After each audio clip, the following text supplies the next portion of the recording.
네, 여러분 안녕하십니까. 10분 서당 이야기 한자, 오늘은 제41강을 시작합니다. 41강 첫 번째 글자는 천간병입니다.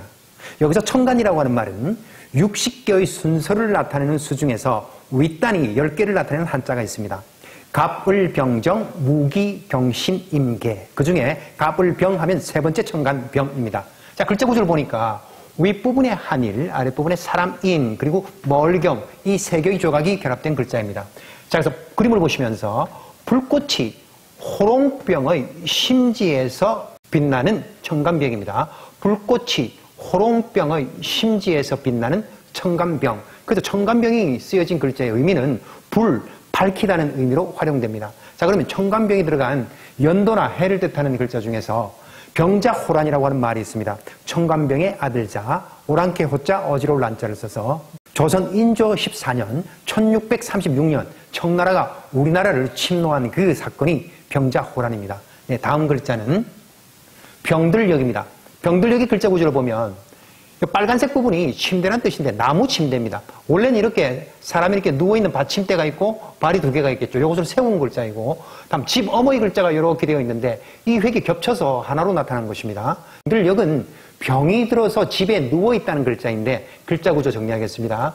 집에서 오랫동안 침대에 누워있게 되는 병들역, 집에서 오랫동안 침대에 누워있게 되는 병들역. 병들역은 주로 다른 글자와 결합해서 많이 쓰는 부수 글자입니다. 자, 다음 글자 병 보겠습니다.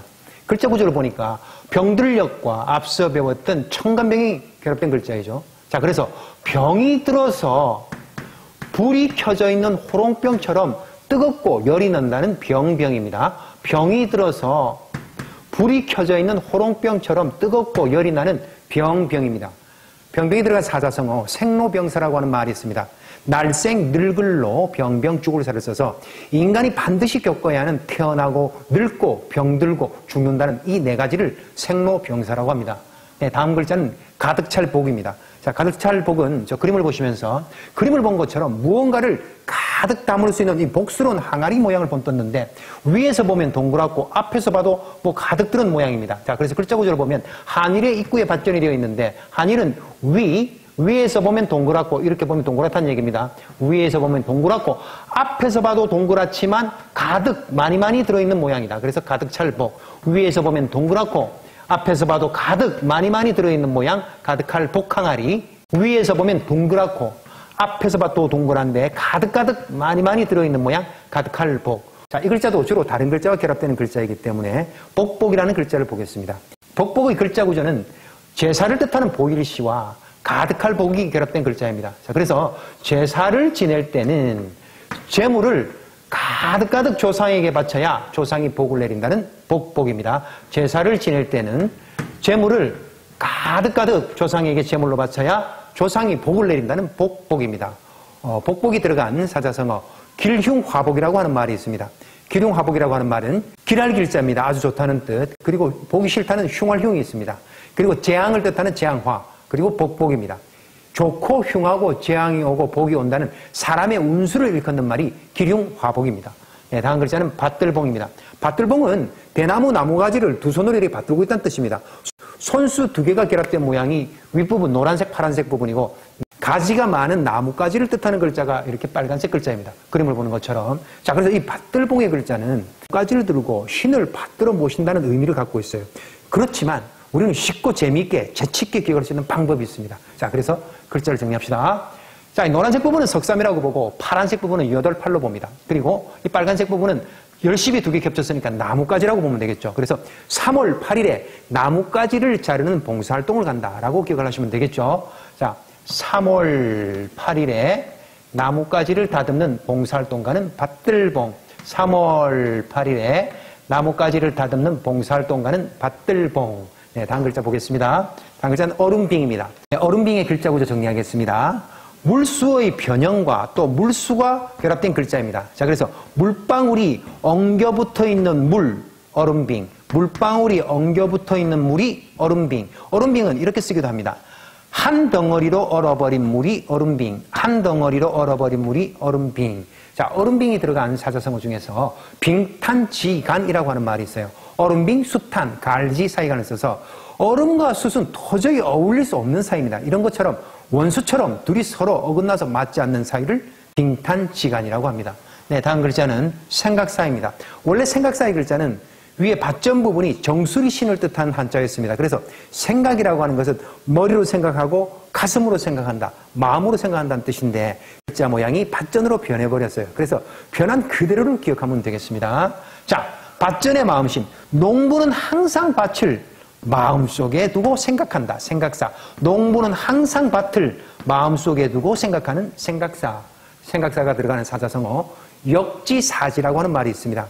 바꿀역, 땅지, 생각사, 갈지를 써서 처지를 서로 바꾸어서 생각해 본다는 뜻인데 상대방의 처지에서 이해를 해야 된다는 글자가 역지사지입니다. 네, 다음 글자는 섬길사입니다. 글자 구조를 보면 사람인의 선비사가 결합되어 있습니다. 사람이 벼슬을 하게 되면 나라와 임금님을 섬긴다는 뜻입니다. 벼슬이라고 하는 것은 문신과 무신이 있겠죠. 자, 그래서 사람이 선비에서 신하나 무사가 되어 나라와 임금을 섬길사. 사람이 선비에서 신하나 무사가 되어 나라와 임금을 섬길사. 네, 다음 글자는 청간임입니다. 오늘 세 번째 청간병이 나오고 아홉 번째 청간임이 나옵니다. 이 청간임은 위아래가 넓은 실패에 실이 감겨져 있는 모양인데 실을 점점 감으면 감을수록 불룩해지는 모양에서 어머니의 배가, 여인의 배가 점점 날이 차면서 불러오는 듯한 뜻을 가지고 있는, 그래서 이건 생명을 맡고 있는 중요한 임무를 맡고 있는 이란 뜻으로 많이 활용되는 글자입니다. 자, 먼저 글자 정리하겠습니다. 실을 감아 가운데가 점점 불룩해지는 모양인 청간임. 실을 감아서 가운데가 점점 불룩해지는 모양을 가진 청간임. 이 청간임 앞에 계집녀를 이렇게 붙이면 여인이 중요한 임무를 맡았다, 생명을 맡았다 해서 아이벨임 해서 임신할 때 쓰는 글자가 이 글자입니다. 계집녀를 쓰고 이렇게 쓰면 아이벨임자가 되는 것입니다. 네. 청간임이 쓰인 글자 중에서 연도나 해를 뜻하는 중요한 사건이 있어요. 임진왜란, 청간임, 별진, 외나라 외, 어지러울 난자를 써서 임진년, 1592년 임진년, 일본이 우리나라를 침입해서 일으킨 난리를 임진왜란이라고 합니다. 네, 다음은 맡길임입니다. 글자 구조를 보니까 사람인이 변의 위치에, 그리고 앞서 배웠던 중요한 임무를 뜻하는 청간임이 써져 있죠. 그래서 사람에게 중요한 임무를 맡기는 맡길임, 사람에게 중요한 임무를 맡기는 맡길임입니다. 맡길임이 들어간 활용어 임명하면 맡길임의 목숨명을 써서 관직에 임명한다 또는 직무를 맡긴다는 뜻입니다. 임기라는 말도 있습니다. 맡길임에 기약할 기를 쓰면 임기를 맡아보는 일정한 기한을 임기라고 합니다. 네, 그러면 41강에서 배웠던 글자 머릿속에 쏙쏙 정리해 봅시다. 자, 먼저 청간병입니다. 불꽃이 호롱병의 심지에서 밝게 빛나는 청간병, 청간병. 다음 병들력입니다. 집에서 오랫동안 침대에 누워 있어야 하는 병들력, 병들력.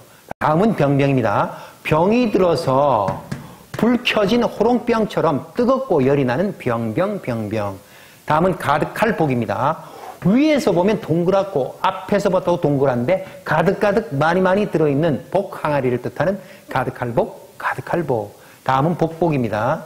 제사 때에는 재물을 가득하게 쌓아 올려야 조상이 복을 내린다는 복복, 복복. 다음 밭들봉입니다. 유머로 기억하겠습니다. 3월 8일 나뭇가지를 다듬는 봉사활동가는 밭들봉, 밭들봉. 다음은 얼음빙입니다. 물방울이 엉겨붙어 있는 물이 얼음빙, 얼음빙. 한 덩어리로 얼어있는 물이 얼음빙, 얼음빙. 다음 생각사입니다. 농부는 항상 밭을 마음속에 두고 있는 생각사, 생각사. 다음 섬길사입니다. 사람이 선비에서 신하나 무사가 되어 나라나 임금을 섬길사, 섬길사. 청간임입니다. 실을 감아 가운데가 점점 불룩해진 모양을 뜻하는 아이를 가진 중요한 인물을 뜻하는 청간임, 청간임. 다음 맡길임입니다. 사람에게 중요한 임무를 맡기는 맡길임, 맡길임. 네, 여러분 41강 한자 이야기도 재미있게 잘 들으셨나요? 복습은 언제나 빠른 배속으로 두세 번 꼭 하시기 바랍니다. 자, 그러면 42강에서 뵙겠습니다. 안녕히 계십시오.